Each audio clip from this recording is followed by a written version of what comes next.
Ma, alam nyo, ngayon palang natatakot na ako magkaroon ng asawa. Kasi iniisip ko lahat ng lalaki gaya ni Papa. Paano kung biglang isang araw, yung lalaki na nakilala ko magbago ng ugali, di ba? Bugbugin niya rin ako o kami ng mga magiging anak namin. Pero iisa lang ang naiisip kong gagawin ko. Hindi ko gagayahin ang pagiging martir mo. Kung gugustuhin mo, kaya mo naman talagang makalaya sa kanya eh. Wala naman siyang ibang pangahawakan sa'yo maliban dyan sa kasal nyo.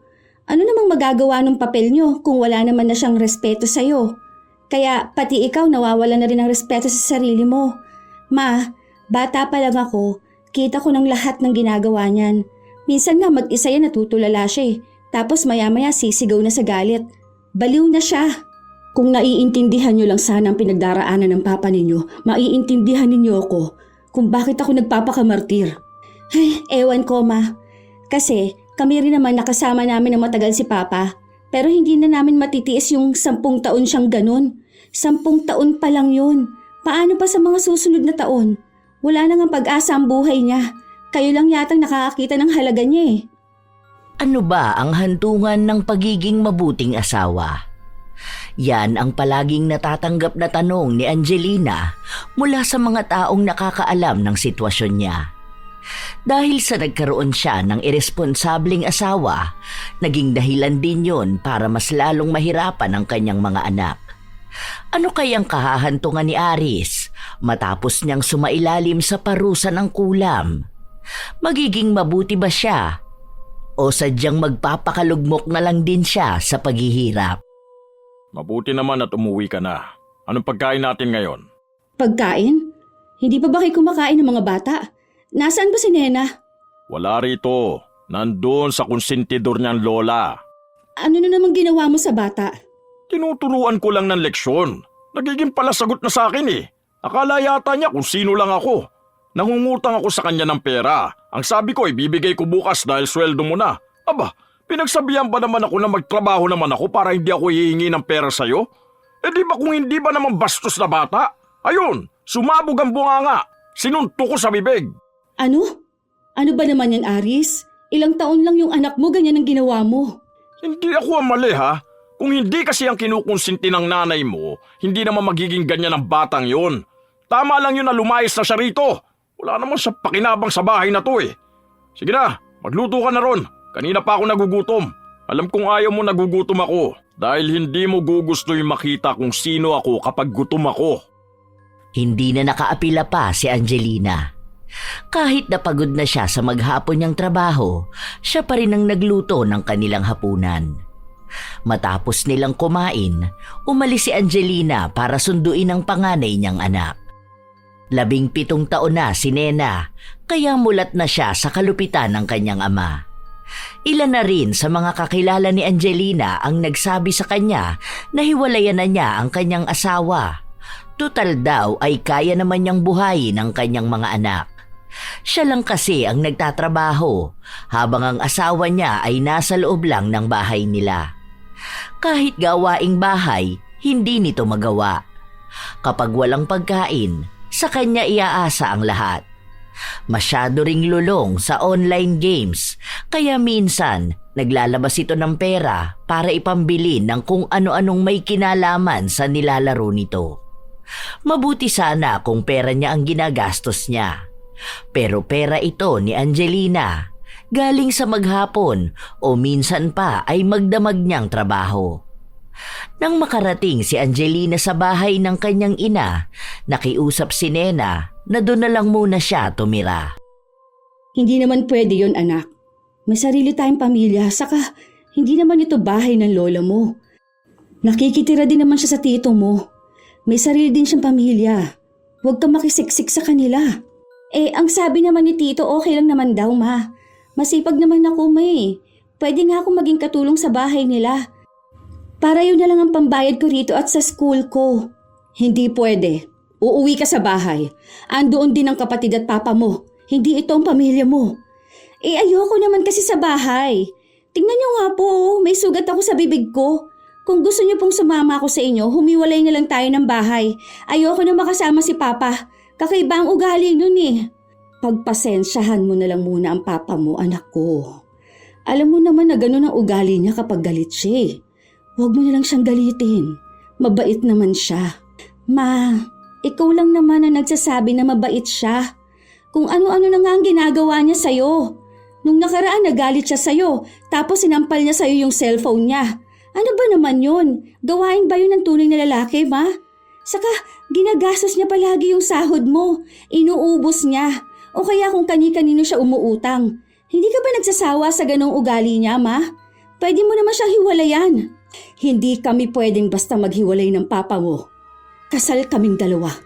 Nangako kami sa harap ng Diyos na magsasama kami sa hirap at ginhawa. Ganyan lang talaga siya. Dahil nga may problema siya. Kung hindi naman siya nawala ng trabaho noon, masipag naman ang papa ninyo. Wala akong maalala na naging masipag siya, ma. Ang naaalala ko, kahit na mga bata pa lang kami, ikaw na ang nagtatrabaho. Tapos, palagi siyang nasa bahay lang. Hindi nga siya madalas na lumalabas, pero wala siyang ginagawa. Kami pang naglilinis, nagluluto, kahit paglalaba. Tapos, siya, panilang utos tapos games. Tama lang naman po ang sinabi ko kanina, na bakit kasi siya uutang sa akin, allowance ko nga itong bigay ni Lola. Yung allowance na bigay mo sa amin, kinuha niya, kasi binili niya nung ano. Ewan ko, basta doon sa ML niya. Kung kailangan niya pala ng pera, di sana naman magtrabaho na siya. Sige na, ako na ang kakausap sa papa mo. Umuwi na tayo. Huwag ka nagsasagot sa kanya, ha? Kapag mga ganyan sa akin mo sabihin. Napilit niya ang kanyang anak na sumama sa kanya. Umuwi sila ng bahay habang si Aris ay nanatiling gising. Nagmumura ito habang gigil na gigil sa laro niya. Alam niyang dumating ang dalawa pero hindi niya pinansin. Anong oras na rin noon pero hindi pa rin natutulog si Aris. Hanggang sa nakuha na ni Angelina ang antok niya. Pagod na rin siya dahil bukas ay gigising siya ng maaga para maghanda ng kakainin ng mga anak niya at babaunin niya sa trabaho. Hanggang sa bigla na lang siyang nagising. Tangina, walang flicker yan! Woo! Napabalikwas pa ng tayo si Angelina kaya mas lalo niyang naramdaman ang sakit ng kanyang ulo. Tuloy-tuloy lang si Aris sa pagsigaw at pagmumura sa nilalaro niya. Hindi na sana papansinin pa ni Angelina dahil alam niyang mauuwi na naman sa pagtatalo. Pero sadyang malakas ang sigaw ni Aris. Nakakaistorbo ito, na para bang siya lang mag-isa ang nakatira sa bahay. Naabutan ni Angelina ang asawa na nasa sala at gigil na gigil sa kanyang cellphone. Tangina, huwag na pumalag! Aris, pwede bang hinaan mo naman ang boses mo? Anong oras na oh? Alam mo namang natutulog na kami. Yung mga bata doon, malamang nagising na rin sila. Kahit na hinaan mo lang sana ang boses mo o kaya doon ka na lang sa kusina maglaro para kahit papaano malayo sa kwarto. Hindi mo ba nakikita na masaya ako naglalaro? Iniistorbo ko ba kayo, ha? Kapag ako natalo rito dahil sa malas ka, malalagot ka talaga sa akin. Anong oras na hindi ka pa dyan matulog?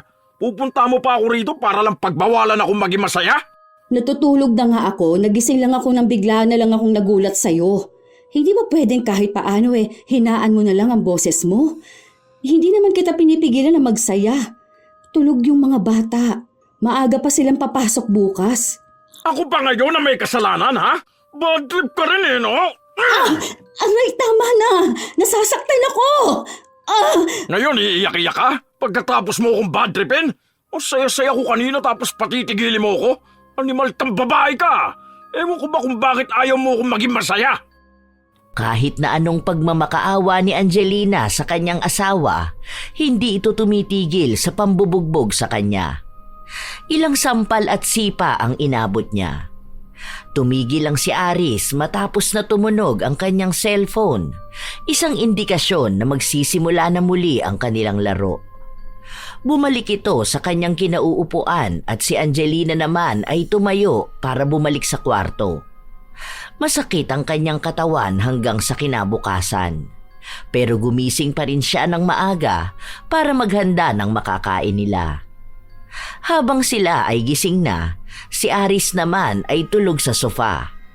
Hawak niya ang kanyang cellphone at kahit na mukhang mahuhulog na ito, wala sa kanila ang may balak na kumuha at magtabi. Dahil alam nila na kapag nagising si Aris, sasaktan lang sila nito. Matapos nilang kumain, naghugas na ng pinggan si Nena, habang ang bunso niyang kapatid ay naliligo. Bago yung mga pasamo, ma. Mukhang nakatikim ka na naman sa walang hiya na yan. Pumapayag ka rin naman kasi. Ikaw rin kasing may problema, ma. Kung sana binabanatan mo na rin siya para magtanda yan. May pagtatalo lang kami kagabi. Wala naman ito. Pagtatalo? O baka naiinis na naman siya dahil dyan sa laro niya? Kaya ayaw ko na rito sa bahay. Bukod dyan sa walang kwenta kong tatay, may nanay akong tinotolerate siya. Kung iwan natin yan, ewan ko kung ano mangyayari sa kanya. Sa sobrang tamad niyan, baka mamatay na yan sa gutom. Para sana malaman niya kung paano magtrabaho. Salo kasi kayo ng salo sa kanya. Hindi naman po porket asawa niyo siya, kailangan kayo lang ang magsasakripisyo. Kung 18 na sana ako, aalis ako sa bahay na to, tapos maghahanap ako ng trabaho. Kapag lumaki ka pa anak, mas maiintindihan mo kung ano ang ginagawa ko. Gusto ko lang naman na magkaroon kayo ng buong pamilya. Hindi yung wala kayong ama.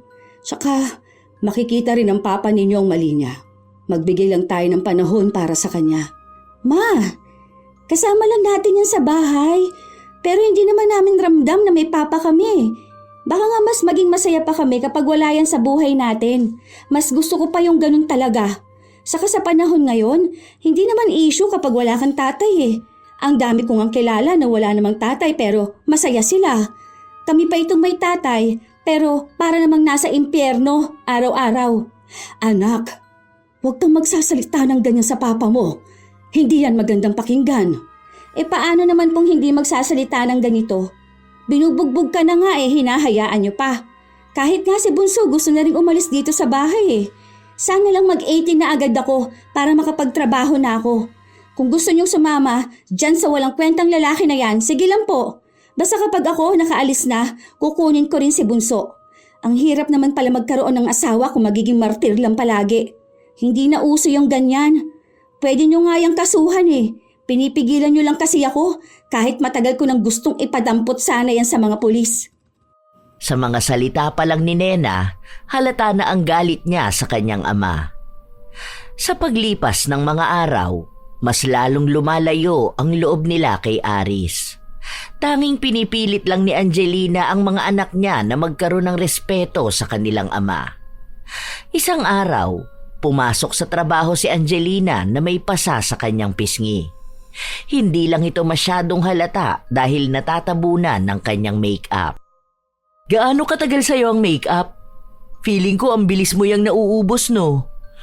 Grabe ka kasi magtapal dyan sa mga pasa mo. Alam mo, hindi lahat ng bagay madadaan lang sa makeup, ha? Halata ba, te? Kahit natakpan mo yan ng sandamukal na foundation, halata yan. Kung ako sa'yo, iwanan mo na yung asawa mo. Naku, mas matanda ako sa'yo pero parang ikaw pa itong nagpapakamartir. Baka sa susunod niyan, last makeup mo na sa burol mo. Inaalala ko lang kasi ang mga anak ko. Saka natatakot ako na baka kapag iniwan ko si Aris, lalong masira ang buhay niya. Buhay niya yun. Hindi mo nahawak ang desisyon niya. Hindi ibig sabihin na mag-asawa kayo, ikaw na lang din ang bahala sa buhay niya. Siya ang lalaki. Dapat nga siya pa ang mas nagpapakita sa inyo na karapat dapat siyang magstay sa pamilya niyo. Ang daming lalaki, Angelina. Kung hindi ka na rin mag-aasawa, di ang gawin mo na lang, focus ka sa sarili mo o sa mga anak mo. Gusto ko kasing ibalik yung dating Aris. Hindi naman kasi siya ganyan noon. Mabait talaga siya. Tapos hindi siya nananakit. Masipag din at mahal ang pamilya namin. Nagkaroon lang talaga ng problema noon dati sa pinapasukan niya at tinanggal siya. Tapos simula noon, parang pakiramdam niya na hindi na siya magaling o hindi siya mahalaga. Kaya nga pinararamdam ko sa kanya na mahal ko siya at ng pamilya namin. Baka sakaling maisipan niyang hindi lang sa dati niyang trabaho natatapos ang buhay niya, na may iba pang mas maganda at mas mahalaga. Hindi man lang niya naisip yun sa halos 10 taon niyang tambay.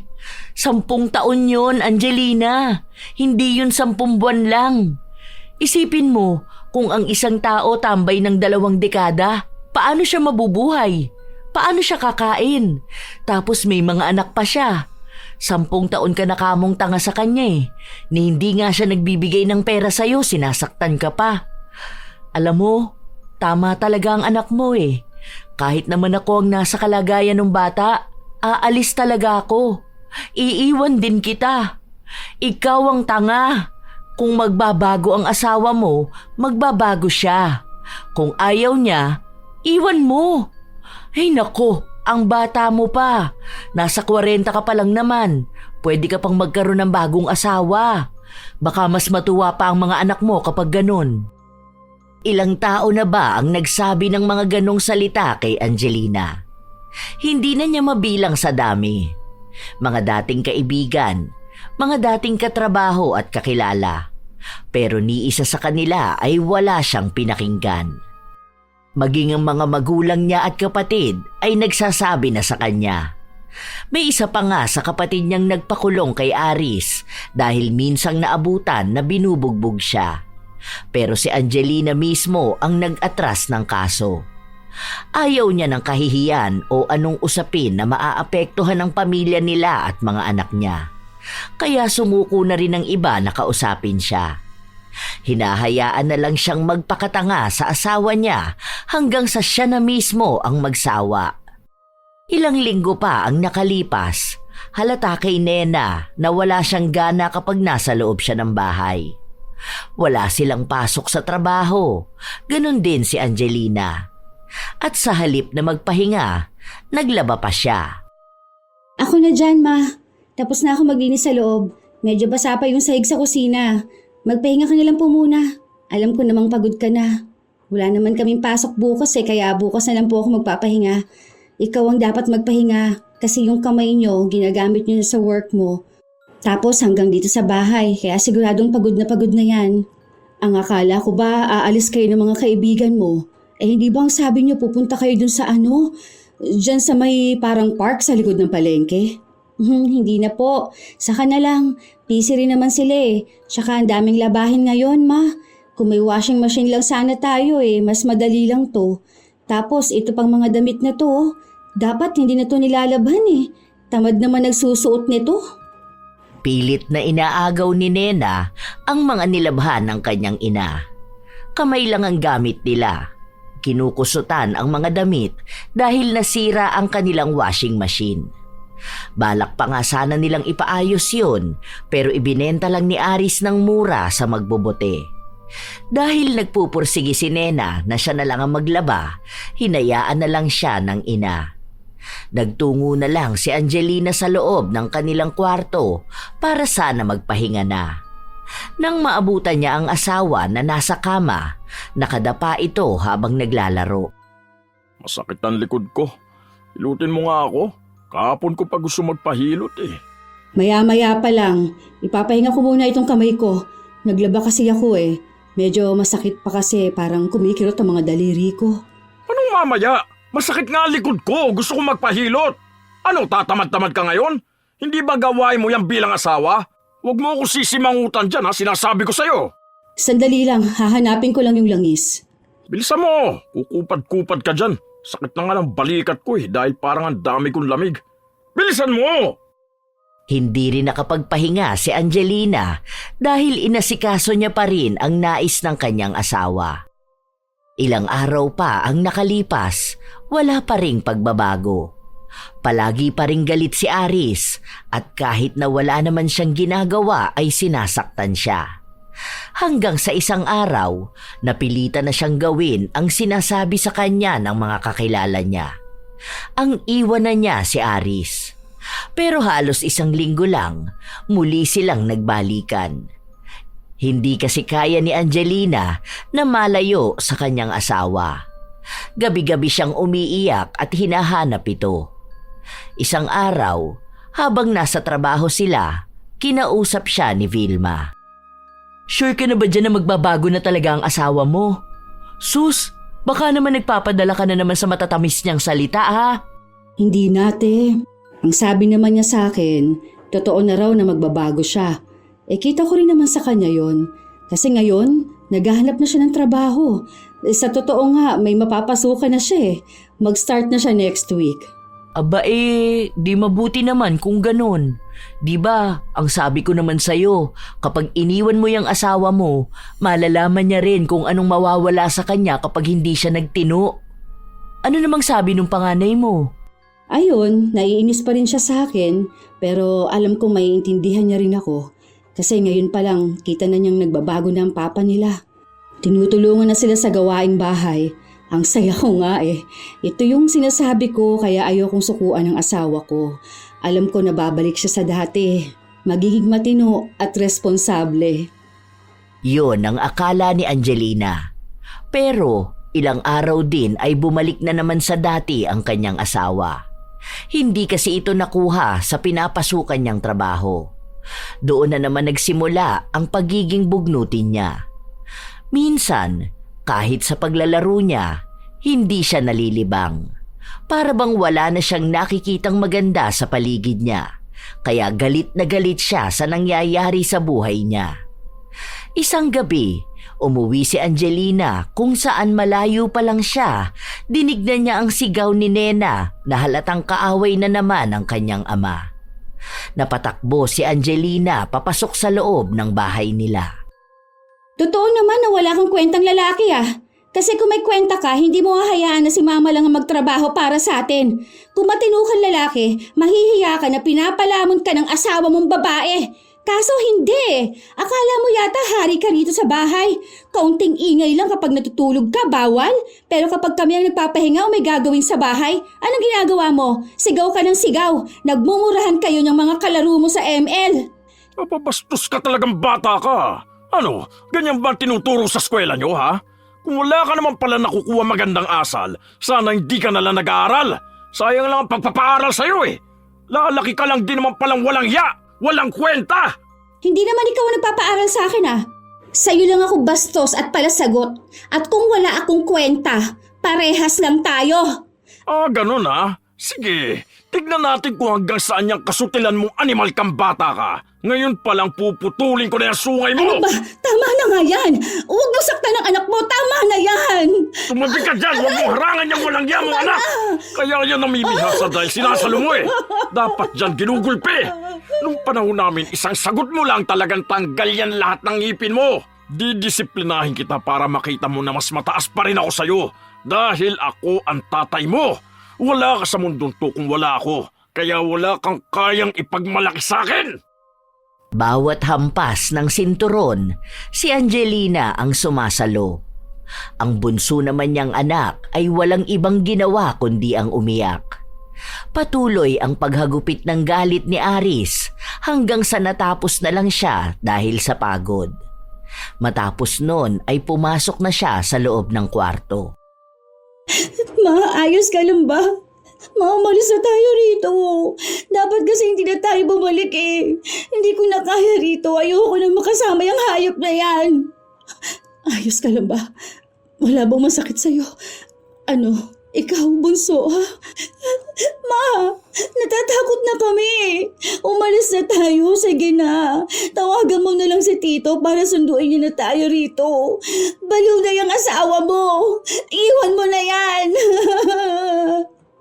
Tinawagan ni Angelina ang kanyang kapatid pero hindi para magpasundo siya kundi para sa dalawang bata lang. Pinakiusapan niya ito na kahit doon muna tumuloy sa bahay nila ang dalawa habang hindi pa niya nakakausap ng maayos si Aris. Nung una, pinipilit pa siyang sumama sa kanila pero sadyang ayaw niyang mawalay sa kanyang asawa. Halos isang linggo ring nanatili sa bahay ng kapatid ang dalawang anak ni Angelina. Nagpadala siya ng mga damit nila at pera na rin para may ambag siya sa kinakain ng mga ito.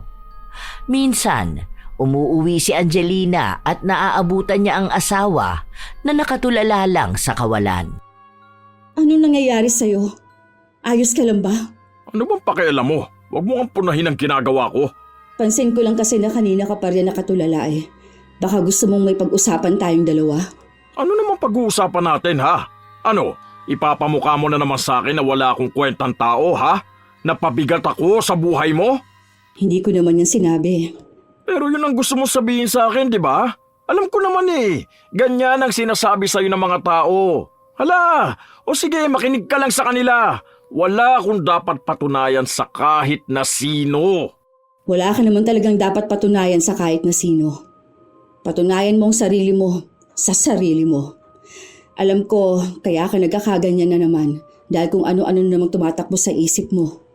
Kaya nga kita kinakausap ng maayos. Dahil gusto kong intindihin kung ano bang nangyayari sa'yo.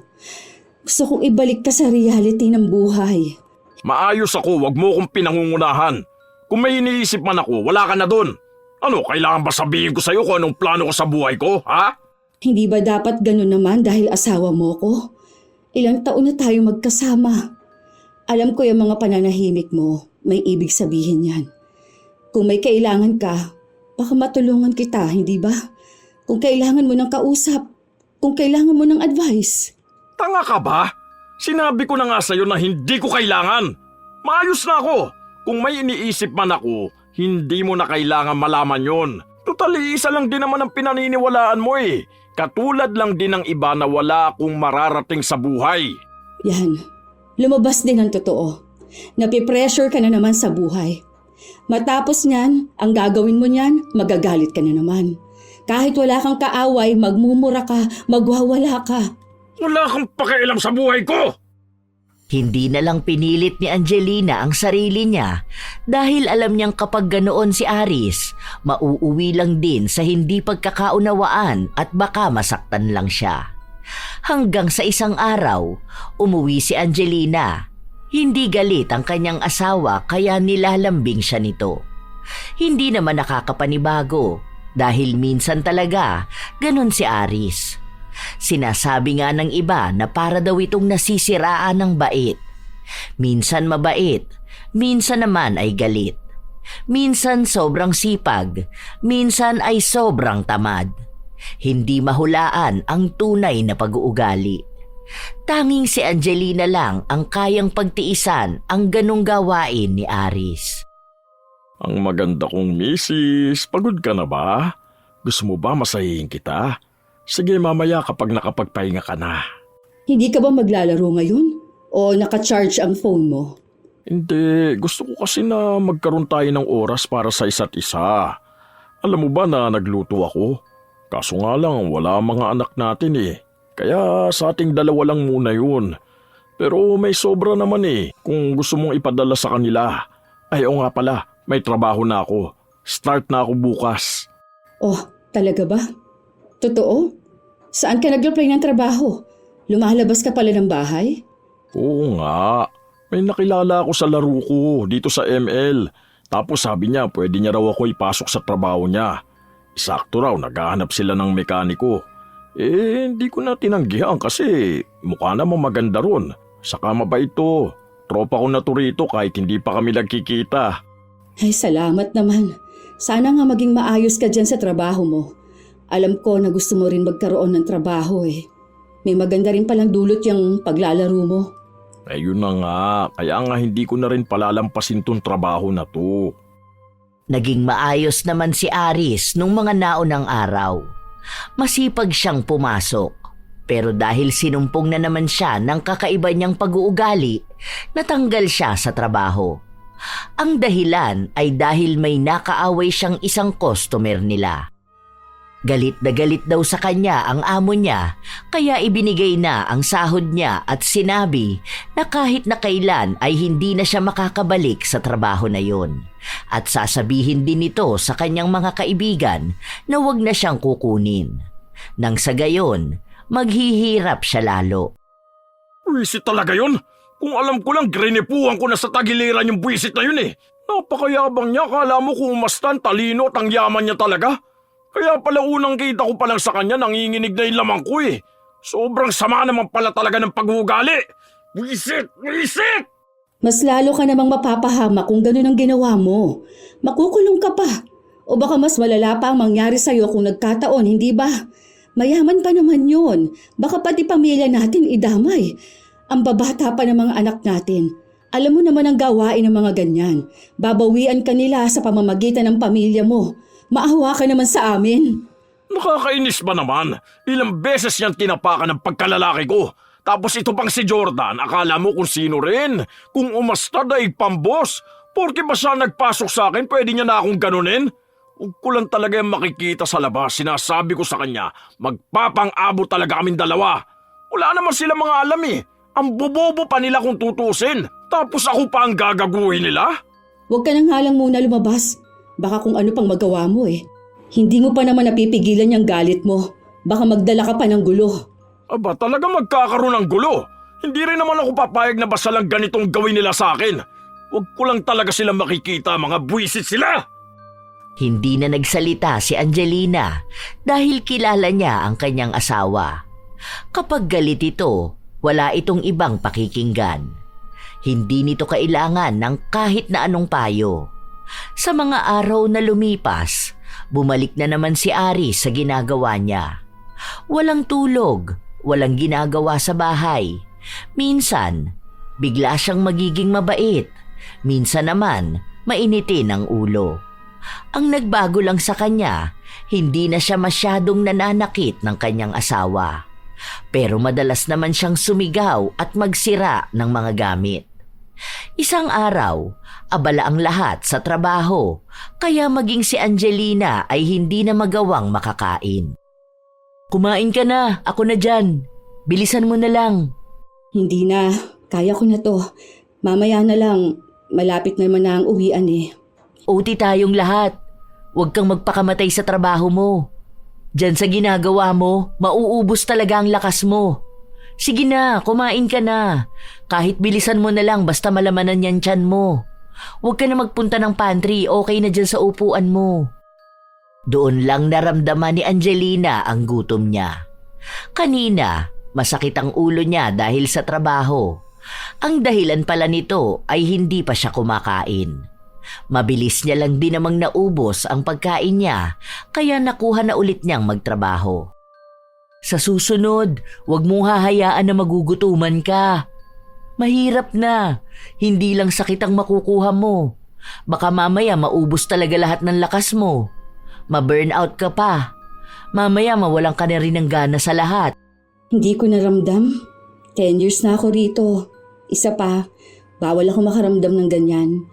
Dahil kapag ako tinamad, walang kakainin ng pamilya ko. Kaya nga sinasabi kong huwag mong sagarin ang sarili mo. Alam ko na di ka lang sa trabaho pagod, pati na rin sa asawa mo. Mabuti nga ngayon hindi ka na pumapasok ng makapalang makeup dahil sa mga pasa na iniiwan niya sa mukha mo. Buti naman nagbago kahit na paano. Pero kahit na, dapat iniiwan mo na yun. Nakikita ko namang sinusubukan niya ulit ang sarili niya na magbago na. May trabaho na nga siya nung nakaraan kaso hindi talaga nagtatagal. Yun na nga, sinusubukan niya pero ang bilis naman niyang sumuko dahil alam niya na kahit na wala siyang trabaho, may taong bubuhay sa kanya. Sana isang araw matauhan ka na, no? Kumbaga, umalis na talaga kayo ng mga anak mo tapos ipapulis mo kapag lumapit sa inyo. Ganun lang yung kadali. Ang daming batas ngayon na pwedeng proteksyon sa inyo laban sa asawa mo. Kaso, ano nga naman magagawa nitong payo ko sa mahal mo siya, di ba? Saka naniniwala ka sa kanya na magbabago pa siya at babalik siya dun sa Aris na nakilala at minahal mo.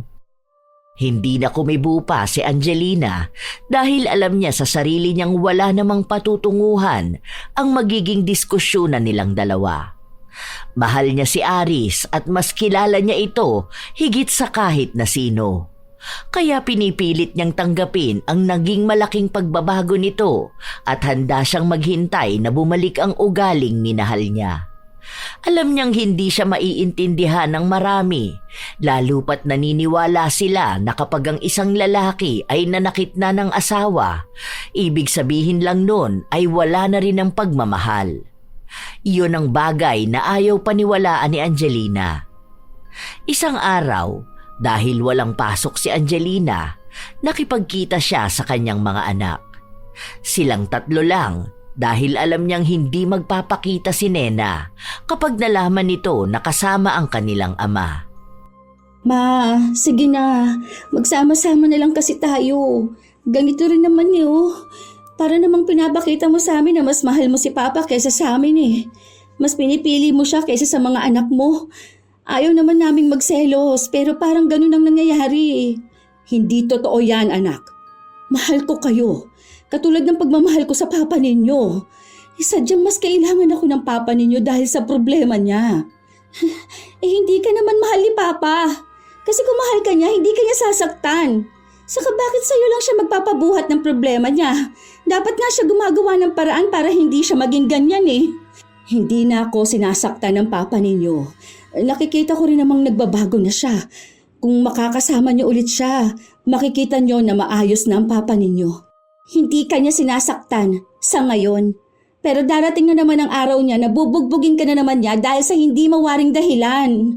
Naman, baliw na yun si Papa eh. Ni sarili nga niya, hindi niya maintindihan. Hayaan mo na siya. Matanda na siya, Ma. Anak, kilala ko ang Papa niyo. Oo, alam kong mali naman talaga ang ginagawa niyang pananakit sa akin noon. Pero alam ko, malapit na siya magbago. Nakikita ko naman. Anong klaseng pagbabago, Ma? Tumatanda na lang kaming hindi namin nakikitang nagsusumikap si Papa. Kahit sana para na lang sa sarili niya, hindi ba? Kaso wala eh. Kung talagang naaawa siya sa'yo, sana hindi ka niya hinahayaang magkanda kuba dyan sa trabaho mo. Kailan ka kaya aalis sa bahay? Kailan mo kaya iiwan yung lalaki na yun? Anak, huwag kang magsalita ng ganyan sa Papa mo. Papa mo pa rin yun kahit na anong mangyari. Huwag kang magtatanim ng sama ng loob sa kanya, ha? Ayokong pagdating ng araw, mawalan kayo ng pagmamahal at galang sa kanya. Ma, alam niyo ngayon palang natatakot na ako na magkaroon ng asawa. Kasi iniisip ko lahat ng lalaki gaya ni Papa. Paano kung biglang isang araw, yung lalaking nakilala ko magbago ng ugali niya? Bugbugin niya rin ako o kami ng mga magiging anak namin. Pero iisa lang ang naiisip kong gagawin ko. Hindi ko gagayahin ang pagiging martir mo. Kung gugustuhin mo, kaya mo naman talagang makalaya sa kanya. Wala naman siyang ibang pangahawakan sa iyo maliban dyan sa kasal na kayo eh. Ano naman magagawa ng papel niyo kung wala naman na siyang respeto sa iyo? Kaya pati ikaw mawawala na rin ng respeto sa sarili mo. Ma, bata pa lang ako, kita ko ng lahat ng ginagawa niya. Minsan nga mag-isa yan tulala siya eh. Tapos maya-maya sisigaw na sa galit. Baliw na siya. Kung naiintindihan niyo lang sana ang pinagdaraanan ng papa niyo, maiintindihan niyo ako kung bakit ako nagpapakamartir. Ay, ewan ko, Ma. Kasi kami rin naman nakasama namin ng matagal si Papa. Pero hindi naman namin matiis yung 10 taon siyang ganon. 10 taon pa lang yun. Paano pa sa mga susunod na taon? Wala nang pag-asa ang buhay niya. Kayo lang atang nakakakita ng halaga niya. Nena, hindi ba sabi kong huwag kang magsasalita ng ganyan tungkol sa papa mo? Kahit nagalit ka sa kanya, huwag kang ganyan. Kapag nalaman mo lang kung anong pinagdaraanan niya ngayon, pati ikaw, maaawa sa kanya.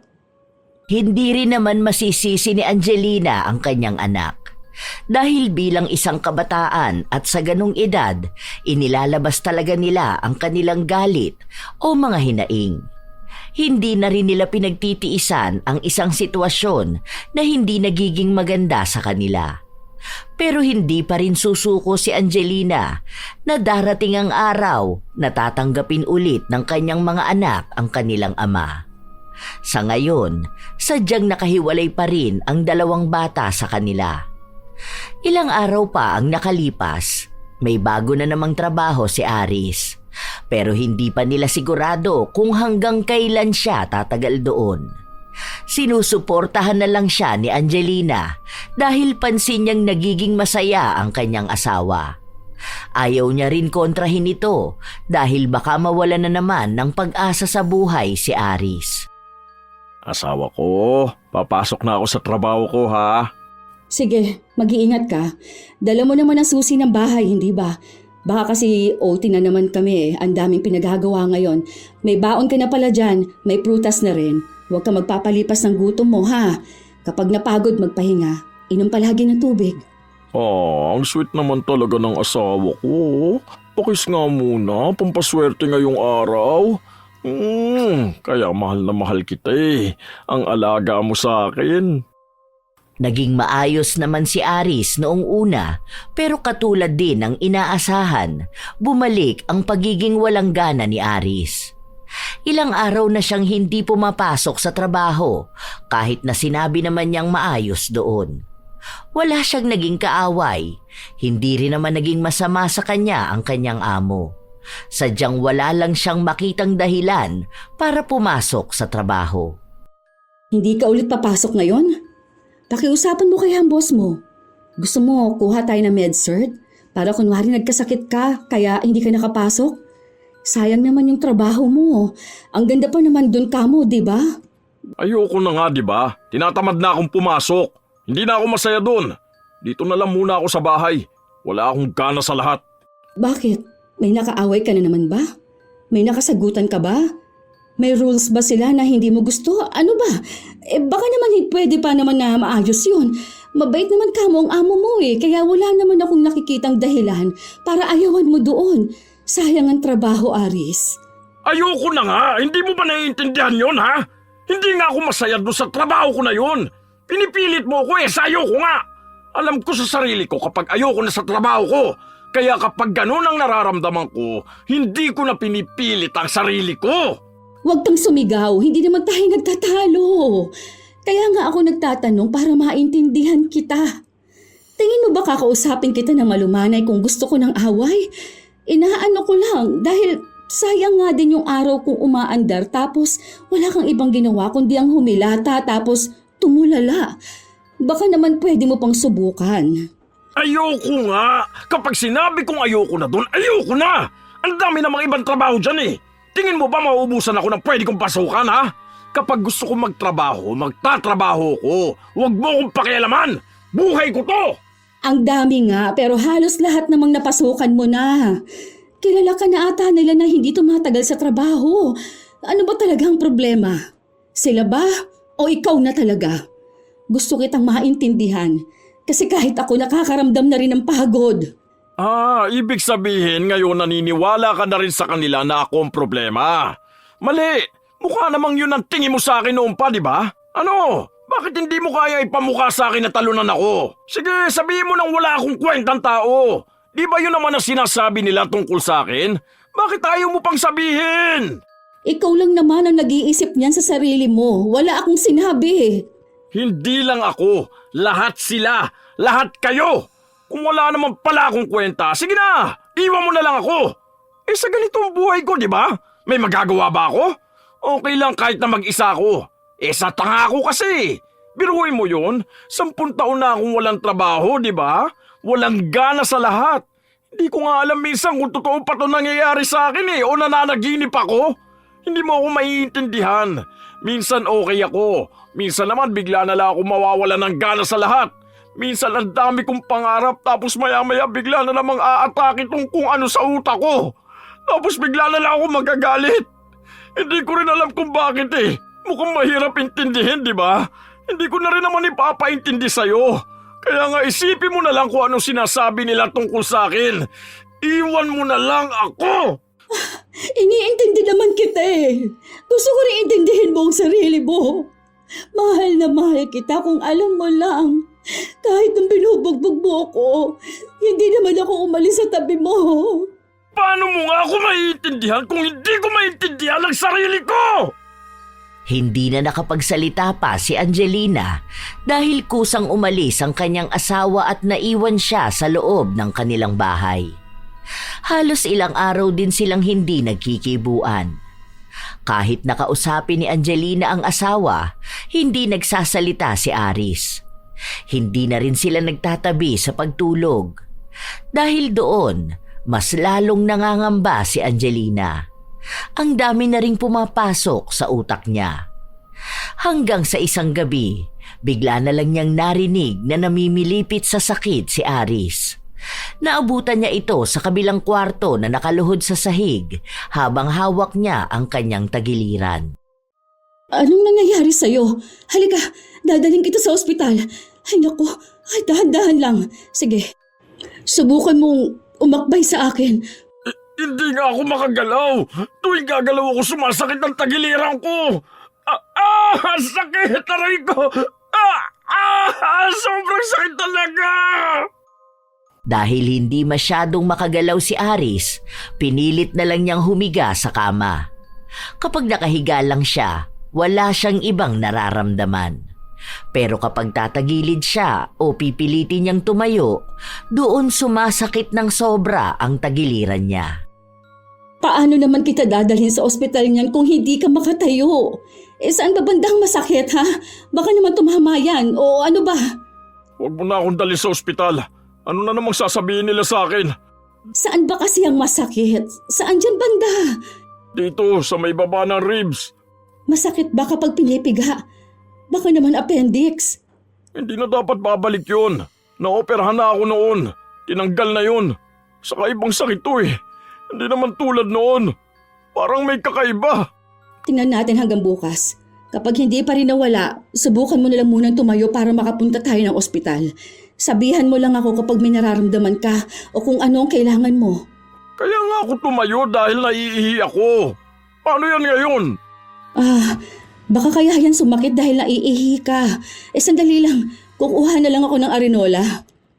Ang akala nila ay simpleng sakit lang yon na basta lang mawawala kinabukasan o kapag ininuman ng gamot. Pero hindi yon ang nangyari. Hindi naman basta sumasakit ang tagiliran ni Aris, basta nakapirmi lang siyang nakahiga.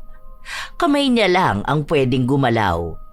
Sa oras na ibahin niya ang pwesto niya, lalala ang sakit. Minsan pa, sinubukan niyang tumagilid ng biglaan pero hindi niya kinaya ang sakit. Para na siyang mapuputulan ng hininga. Kaya hindi na ulit niya ginawa. Kahit na dahan-dahan man lang o sa pagpatong ng maraming unan sa likod niya para makaupo siya, hindi pa rin magawa dahil sa sakit ng sobra. Labis ang pag-aalala ni Angelina sa dinaranas ng kanyang asawa. Minsan, maging siya ay umiiyak kapag nasasaktan nito. Pero ano nga ba ang magagawa niya? Hindi sila makapunta sa ospital. Ayaw din naman ni Aris. Dahil sa nangyayari, hindi agad makapasok sa trabaho si Angelina. Nanganganib na siyang matanggal, kaya pinakiusapan niya ang anak niyang umuwi sa bahay nila dahil wala na rin silang pasok sa paaralan. Bakit kasi hindi nyo na siya hinayaan, ma? Dagdag na nga siya sa pasakit ninyong nakakakilos siya. Tapos ngayon, mas naging pasakit siya dahil hindi na siya makakilos ng para sa sarili niya. Dapat sa mga ganyan tao, iniiwan na. Ay, huwag ka nga maging masama sa papa mo, anak. Masama yan. Mas masama po yung ginagawa niya. Aalagaan nyo lang naman ang papa niyo kapag wala ako. Kapag nasa trabaho ako. Tapos sabihan mo lang ako kung may mangyayaring masama. Opo, sige na po, ma. Wala naman po ako magagawa eh. Wala naman pong tutulong kay papa. Hindi naman pwedeng yung mga kapatid niya. Paano? Naiinis din sa kanya. O basta, huwag mo namang awayin ng papa mo, ha? Maging mabait ka na lang muna sa kanya lalo na't may sakit siya. Subukan ko po, ma, ha? Depende po yan sa pag-uugali niya. Kung anong pinapakita niya sa akin, yun lang din naman ang ipapakita ko sa kanya. Maging mabait lang siya para naman maging mabait din ako sa kanya. Kahit na paano ay nakampante si Angelina na may magbabantay sa kanyang asawa. Pero kahit na ganon, hindi pa rin siya nagkakaroon ng maayos na pag-iisip. Napapadalas pa rin ang pagkakamali niya sa trabaho. Ilang beses na rin siyang pinatawag at pinagalitan. Dahil doon, kinausap ulit siya ni Vilma. Gusto mo ba talagang mawalan ka ng trabaho? Hindi naman sa ganun, te. Iniisip ko lang yung kalagayan ng asawa ko. Yung katawan ko nandito sa trabaho pero utak ko nasa bahay. Baka kasi mamaya kung ano nang nangyayari sa kanya, hindi ako mapakali. Iniisip mo nga siya. Hindi mo naman iniisip ang sarili mo. Konting awa naman sa sarili mo, Angelina. Kapag ba nawalan ka ng trabaho, may magagawa bang tulong ang asawa mo sa'yo? Wala naman, di ba? Pero kasi, te... Puro ka na lang pero. Ilang pagpapatawad na yung ginawa mo sa asawa mo. Huwag mong idahilan na kaya ka nagstay sa pagiging mag-asawa nyo dahil gusto mong ayusin ang buhay niya. Hindi mo maaayos ang buhay niya kung siya mismo ayaw niyang ayusin. Siguro sapat na yung 10 taon mong pagpipilit na ayusin siya. May sakit man siya o wala, baka siguro tama na. Tumatak kay Angelina ang mga salita na yon. Lalo pat napapansin niyang walang nagbabago sa kanyang asawa. Minsan pa, naaabutan niya sa pag-uwi na nagtatalo sina Nena at Aris. Pati siya ay pagod na. Umaabot sa punto na pati siya, pakiramdam niya ay sira na ang buhay niya. Isang araw, wala siyang pasok sa trabaho. Siya ang nag-aasikaso sa asawa niya habang ang 2 nilang anak ay nasa sala lang. Pwisit naman tong lintik na sakit na to. Ano ba, hindi ba ito mawawala? Hirap na ako. Ayaw akong pakilusin. Pwisit! Parang wala na akong karapatang gumalaw. Mamaya aalis ako. Pupuntahan ko yung sinasabi ni Ate Vilma sa LGU. Ano naman may tutulong nun sa akin? Gagaling ba ako kapag pinuntahan mo sila? Kung hindi naman, huwag ka na mag-aksaya ng oras. Buti kung may doktor na pupunta rito sa bahay para tignan ako eh. Yan na naman, kumikirot na naman. Tutulong silang dalhin ka sa ospital kung saan pwedeng doon ka na muna manatili. Merong sinabi sa akin si Ate Vilma na kapag daw nag-request ako, may tutulong daw na alagaan ka. Basta raw maipakita kung hindi na namin kayang alagaan ka, lalo na kung sa pinansyal. Hindi naman din may pagkakaila yun dahil siguro halata din na isa lang naman akong bumubuhay sa atin. Ano sinasabi mo? Na ipamimigay mo ako sa iba? Kung yun talaga ang kailangan gawin sa'yo, wala na rin ako magagawa. Hindi ka na kayang alagaan ng mga bata dahil pati sila inaaway mo. Hindi naman pwedeng ako lang dahil hindi ko kayang pagsabay na pag-aalaga sa'yo at sa pagbuhay sa mga anak natin. Parang sinasabi mong malaki kung pabigat sa buhay nyo. Kung susuko ka rin pala, sana noon pa, di ba? Ngayon mo ako pababayaan kung kailan hindi ko kaya magtrabaho? Bakit hindi pa noon? Hindi ko rin alam eh. Hindi ko rin alam kung bakit 10 taon na wala kang trabaho at puro pahirap ang ginagawa mo sa akin at sa mga anak natin. Pero nagstay pa rin ako sa'yo. Baka kasi akala ko noon kaya pa kitang maayos. Pero baka tama nga sila. Hindi kita kayang ayusin kung hindi mo maaayos ang sarili mo. Siguro sa mga anak na lang natin ako magfo-focus ngayon. Kasi sila yung napabayaan ko, kaiisip ko sa'yo eh. Akala ko kasi simpleng burnt out lang yan, pero mukhang mas lumala ka. Akala ko kaya ko pang ibalik yung dating ikaw, kaso hindi na pala talaga. 10 taon na akong naghintay at nagtiis. Siguro naman, sapat na yon para iparamdam ko sa'yong hindi agad ako sumuko. Hindi ba? Yung mga pambubugbog mo sa akin noon, sa mga bata, binaliwala ko kasi ang akala ko dahil lang yon sa kung anong-anong naiisip mo.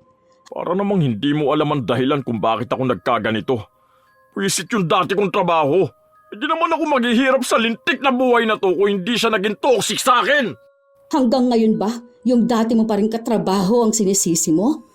Oo, siyang dahilan kaya ka natanggal sa trabaho. Pero sa loob ng mahabang panahon, kasalanan mo na yan kung bakit hindi ka na makaasenso. Nagkamali siya sa'yo pero hindi siya ang may hawak ng buhay mo. Masyado mong dinamdam yon hanggang sa hindi ka na nakaahon. Ngayon, kami na lang ang meron ka. Nakikiusap na nga lang ako sa anak mo. Hindi mo pa rin inayos ang pakikitungo mo sa kanya. Walang ibang dapat sisihin dito kundi ang sarili mo. Kung hindi ka kikilos, talagang malilibing ka ng buhay. Hindi na kinakaya ni Angelina ang mga salitang binitawan niya.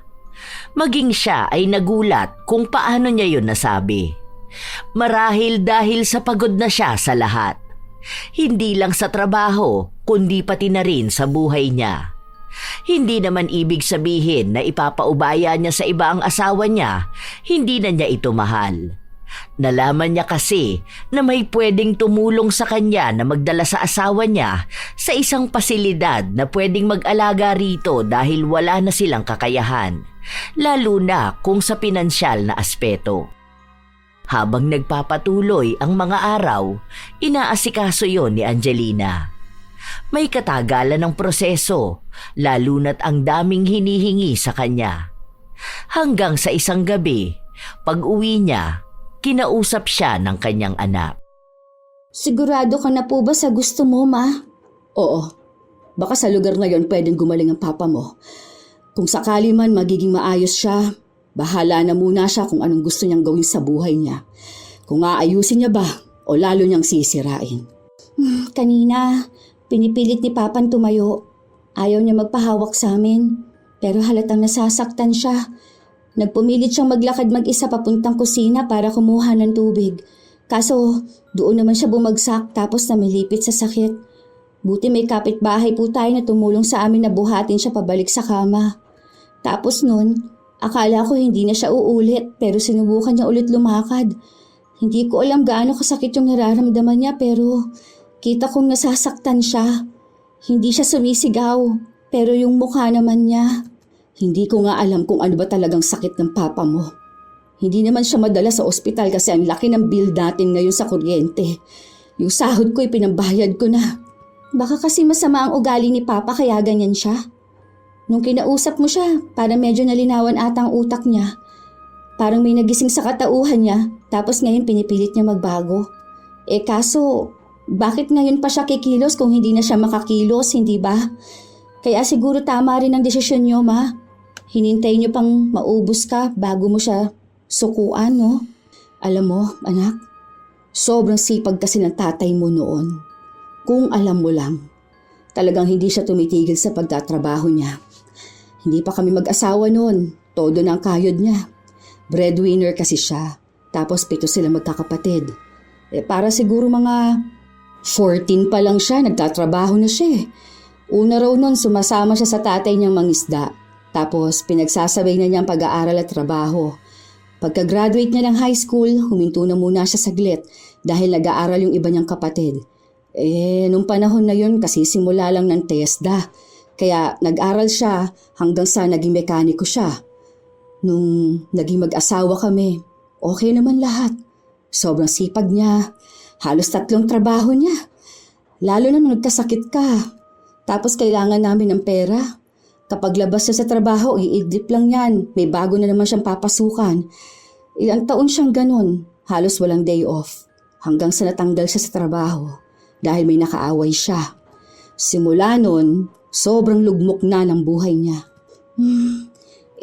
Sa matagal na pala yun eh. Bakit hanggang ngayon hindi niya pa rin ayos ang buhay niya? Tapos hinayaan niyang ikaw ang magtrabaho para sa atin. Tapos sinasaktan pa niya tayo noon. Sobrang bilis pang mag-init ng ulo niya. Parang kahit marinig niya lang na humihinga tayo magagalit na siya. Ay, alam mo, iba yung nararamdaman ng papa mo. May nakausap ako niyan dati kong katrabaho. Ang sabi niya, posible raw na yung pinagdaraanan ng papa mo noon malaki ang epekto para magkaroon siya ng emotional at mental burnout.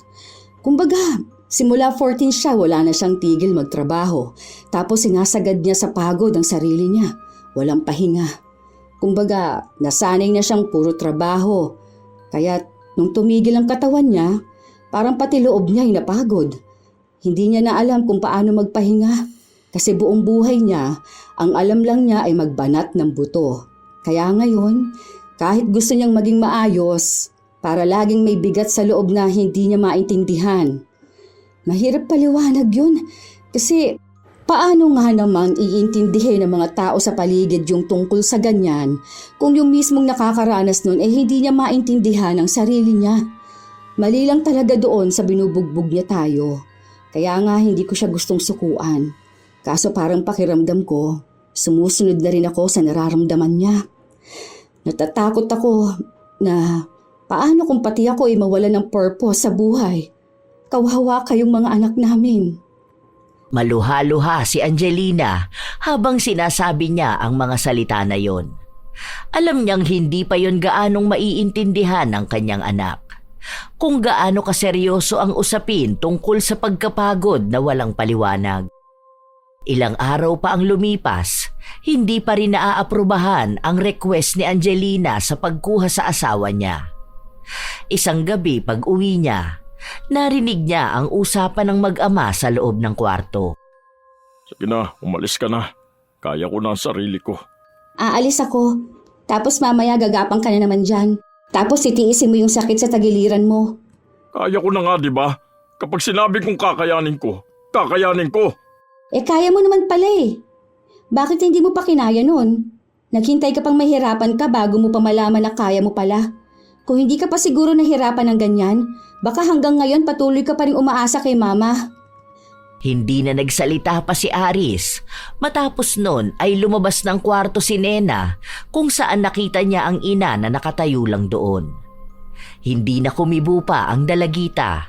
Nagpunta na siya sa kwarto nilang magkapatid. Si Angelina naman, pumasok sa loob ng kwarto at nilapitan ng asawa niyang nagpupumilit na tumayo. Lintik na masakit to! Bakit ba ayaw akong tigilan? Huwag ka na kasing kumilos. Ang tigas din kasi ng ulo mo. Ano bang kailangan mo? Kailangan kong kumilos para sa sarili ko. Wala na nga akong kwenta, di ba? Ano na naman ba yung sinasabi mo? Humiga ka na nga lang dyan. Sakit! Huwag mo nang pilitin ang sarili mo. Hindi mo nga kaya. Kaya ko to. Kaya ko. Aray ko!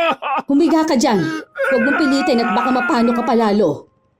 Nagkaroon pa ng kaunting pagtatalo ang mag-asawa bago nakinig si Aris. Dahil sadyang hindi na talaga niya kayang kumilos pa para sa sarili. Kahit na anong pilit niya, lalo lang siyang nasasaktan. Sabihan mo ako kapag may kailangan ka pa. Andito yung tubig. Tapos kapag iihi ka, abutin mo lang ito para hindi ka na masyadong kikilos pa. Magbibihis lang muna ako ha. Balikan kita mamaya. Mamaya na. Huwag ka na munang umalis. Bakit? May kailangan ka pa ba? Wala naman. Gusto ko lang ng kasama at kausap. Sige, uupo na lang muna ako rito. Sabihin mo na lang kung anong gusto mong sabihin. Alam ko, hindi ko na dapat tinatanong to pero naging sobrang sama ako bang tao sa loob ng ilang taon. Alam ko naman na oo ang isasagot mo. Kasi binubugbog kita nun eh. Kaya nga galit na galit sa akin ang pamilya mo, pati mga kakilala natin. Pero alam mo, hindi ko alam kung ano nangyari sa akin eh. Sa tagal ng panahon, pakiramdam ko wala ako sa lupa. Para ako nakalutang sa panaginip ko. Siguro yun din ang kinagagalit ko eh. Hindi ko alam kung saan ako napapagod, kung kanino ako dapat nagagalit. Kung may pag-asa pa ba ang buhay ko, sadyang ganito na lang ako. Hindi ko alam. Kaya ngayon hindi ko kayo masisisi kung tinatakwil niyo ako. Tingnan mo nga, kahit paggalaw lang di pa pwede. Pinipilit ko naman ngayon kaso hindi ko talaga kaya ang sakit. Naiintindihan kita. Kaya sorry kung napagod din ako sa mahabang panahon na pagtitiis. Mahal pa rin kita dahil asawa pa rin kita. Pero sa ngayon, ako naman yung napapagod. Hindi ka dapat humingi ng tawad. Ako dapat ang humingi ng tawad sa'yo.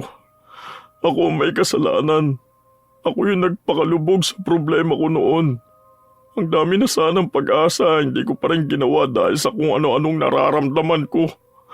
Pakiramdam ko wala na akong pag-asa. Kaya naging mainitin ang ulo ko. Tapos kapag ano na nararamdaman ko, hindi ko na alam ang ginagawa ko kaya nakakasakit ako. Maling-mali. Alam ko yun. Hindi ko lang alam kung paano ako lalaban. Paano ako tatakas dito sa problema ko. Baka hindi mo kailangan takasan. Baka kailangan mong maging matapang na harapin. Kung ilang taon mo nang iniisip na makatakas dyan, baka yun ang mga taon na nasayang sa'yo. Para maharap mo yun, kailangan mong tanggapin kung ano bang nangyayari sa'yo. Saan ka napapagod? Tagal mong itinago yung pagod na yan eh. Hanggang sa yan nang naningil sa'yo para magpahinga. Kaso, ang pangit nang naging resulta. Dahil hindi ka na nakagawa ng mas magandang bagay. Huwag ka mag-alala. Nandito naman ako. Tinutulungan naman kita. Pero mas makakabuti kung pababayaan mo na muna ako. Hayaan mo akong gumawa ng paraan para makaalis ako sa problema kong to. Pangako ko, kapag naging maayos na ang lahat sa akin, babawi ako sa iyo at sa inyo na mga anak natin. Gusto kong maging maayos ulit. Naniniwala naman ako sa'yo. Salamat.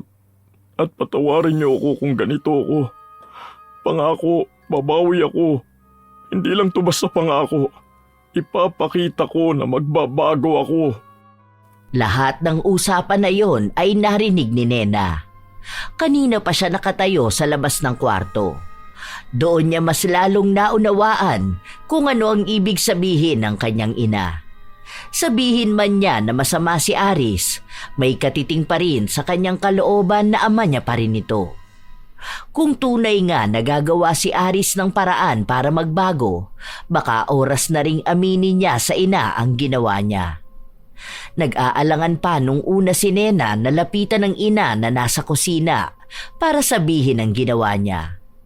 Hanggang sa nagawa niya ring sabihin na siya ang dahilan kung bakit hindi makagalaw ang ama. May nakilala raw siyang isang mangkukulam at dahil galit siya sa ama, naisip niya itong ipakulam. Ano ba namang ginawa mo, anak? Alam mo masama ang pagpapakulam. Pwede ka pang mapahamak sa ginagawa mo. Galit nga po ako. Isa pa, kung hindi ko naman po siya pinakulam, tingin niyo makikita niya ang kahalagahan ng pamilya natin? Tingin niyo po ba, pipilitin niya ang sarili niya kahit na nahihirapan siya? Mali po ako, pero mali din naman po si Papa. Hindi ako galit. Nagulat lang ako, anak. Mabuti na lang sinabi mo. Naku, kailangan natin ipagumot ang Papa mo. Sa susunod, huwag mo na yang uulitin, Kahit na kanino ka pagalit. Dahil baka may malaking balik sa'yo ang ginagawa mong ganyan. Ikaw rin ang mapapahamak, anak. Itinago ni Angelina ang ginawa ng kanyang anak. Kaya ang akala ni Aris ay may sakit talaga siya. Nakahanap naman sila ng albularyo na gagamot kay Aris na hindi rin makakaapekto kay Nena. May katagalan din bago tuluyang gumaling si Aris. Halos 1 buwan siyang nakaratay at unti-unting gumagawa ng paraan para muling makakilos. Hanggang sa gumaling na siya ng tuluyan. Dahil doon, ipinakita niya sa kanyang pamilya na magiging maayos na siyang padre de pamilya. Nagkaroon siya ng bagong trabaho. Hindi nila inaasahan na aabot ng halos 3 buwan si Aris sa trabaho na yon dahil noon pa man 3 araw ang pinakamatagal niyang pananatili sa trabaho. Dahil doon, gumaan na rin ang pamumuhay nila, lalo na ang kanilang pakiramdam. Maging si Angelina, hindi na apektado ang trabaho niya dahil sa iba't ibang problema na kinakaharap niya. Wow! Parang fresh ka ata ngayon na. Halatang walang nakaka-stress na asawa. Hindi naman, te. Congrats ha! Naging maayos na ulit ang asawa mo. Ano palang nangyari dun sa sakit niya? Mabuti na lang gumaling siya, no? Ano bang ginawa mo? Pinainom mo ba ng gamot o mga herbal? Okay na siya, te. Hindi na siya nagpa-doktor pero base naman sa medical niya, wala naman siyang sakit. Nakakatuwa nga ngayon kapag day off naming dalawa, lumalabas kami kasama ng mga bata. Sana nga wag nang bumalik yung sakit niya na yun. Ginawa ko lang yung sinabi ni Mama. Basta wag lang din siyang papagutom, tapos laging exercise. Talagang nagbago ang asawa mo, no? Salamat naman. Ang tagal din ng 10 taon mong pagtitiis sa kanya. Pero sana nga tuloy-tuloy na yung ganyan. Mukha rin naman siyang seryoso. Buti na lang talaga hindi ka sumuko, ano? Yan nga ang pinagdarasal ko, te. Sana nga hindi na ulit siya bumalik sa dati niyang ginagawa. Ngayon kasi, mas malaki ang sahod niya sa akin. Tapos ang sabi niya, okay naman daw siya sa trabaho niya. Masaya si Angelina na ikwento ang naging malaking pagbabago ng kanyang asawa. Minsan pa nga, hindi naniniwala ang ibang tao kapag sinasabi niya yon, lalo na ang mga nakakakilala kay Aris. Sinasabi sa kanya na baka sa umpisa lang yon. Tapos sa susunod, babalik na naman sa pagiging tamad, mainitin ang ulo at mapanakit. Pero para kay Angelina, mas naniniwala siyang nagbabago na nga ang kanyang asawa. Hanggang sa ilang taon ang nakalipas, tuluyan nang naging responsable si Aris at dahil kaya na ulit niyang maging haligi ng pamilya, nagpasya na silang umalis na sa trabaho si Angelina para siya naman ang makapagpahinga. Alam ni Aris na ang dami na ring binitbit na pagod ng kanyang asawa. Gusto mo bang i-massage kita, asawa ko? Mamaya na lang bago matulog. Kailangan ko tapusin tong niluluto ko pauwi na ang mga bata. Oh, bakit ganyan ka tumingin sa akin? Wala lang. Sa tuwing nakikita kasi kita, naaalala ko kung gaano ako kaswerte sa'yo. Hindi ko akalain na napagtiisan mo ang ugali ko ng ganong katagal. Hindi pa sapat ang mga ginagawa ko para makabawi sa inyo ng mga anak natin. Gusto kong bigyan pa kayo ng mas magandang buhay. Sorry kung naging tamad ako, ha? Ano ka ba? Hindi ka tamad. Sadyang na burnout ka lang. Pero at least ngayon na kaya mo ng labanan yan, di ba? Nakakabawi ka na. At kita naman namin yon. Huwag mong sagarin ang sarili mo. Kapag napagod ka, magpahinga ka. Kasi baka sa iwas mo sa pagod, yung katawan mo nang manghihingi ng pahinga. Salamat pa rin dahil hindi mo ako sinukuan. Mahal na mahal kita. Sakto naman na sa pagyayakapan nila ay dumating ang dalawa nilang anak at nakisama na sa kanila. Maging sina Aris at Nena na nagkaroon ng hindi magandang samahan noon ay naging maayos na rin. Lalo pat nakikita ni Nena na tinupad na nga ng kanyang ama ang pagbabago na pangako niya. Sa mga sumunod pang taon, nakapagtapos na ng pag-aaral si Nena at dahil magtatrabaho na rin siya, bumukod na siya ng bahay. Pero minsan ay nagpupunta pa rin siya sa kanila, lalo na kapag pagod siya at kailangan ng kalinga ng mga magulang. Minsan talaga, dumarating sa punto ang isang tao na nakakagawa sila ng mali, lalo na kung patuloy silang naghahanap ng paraan para mabigyan ng parusa ang isang tao. Katulad ng ginawa ni Nena na pagpapakulam sa ama, pero minsan din may mga taong katulad ni Angelina na pilit na nagiging maunawain sa kabila ng paghihirap. At ang mga taong minsan ding naging si Aris. Hindi naman mabuti ang makapanakit ng asawa o anak, lalo na kung mainit ang ulo. Pero may pagkakataon na ang ugali at asta ng isang tao ay salamin ng kanyang pinagdaraanan. May mga pagod na hindi nakukuha ng simpleng pahinga, na hindi kaya ng pagtulog lang. Ang tinatawag na burnout ay hindi lang pagod sa trabaho o sa responsibilidad. Ito ay pagkalugmok ng isip at damdamin dahil sa paulit-ulit na sakripisyo, pagkukulang at bigat ng mga pangyayari sa buhay. Nararamdaman naman ito ng kahit na sino, lalo na ng mga taong naniniwala na kaya nila ang lahat ng bagay kahit walang pahinga. Sa pag-iwas nila sa ganito, doon nagkakaroon ng pagbabago sa ugali, nawawalan ng kontrol katulad ng ginagawa ni Aris noon. Pero kahit ganon, hindi kailanman nagiging tama ang pananakit. Hindi ito solusyon, kundi dagdag sugat, hindi lang sa iba, kundi pati sa sarili nila. Kaya sa mga taong nakakaranas nito, bago man o mahabang panahon ng pinagdurusahan, ang pinakamabuting paraan ng pagbangon ay ang muling pagkilala sa sarili. Bumalik sa kung sino ka ba bago ka napagod. Bilang ikaw na marunong tumawa, mangarap at magmahal. Kaya mga apo, kung pakiramdam nyo ay wala kayong gana o parang wala ng saysay ang lahat, huminga ka muna. Hindi mo kailangang ayusin ang lahat sa isang araw. Kailangan nyo lang ng pahinga bago lumaban ulit. At kung kayo ay may opinyon at kwento, maaari nyong ibahagi yan para amin ding mabasa. Naway may aral kayong natutunan.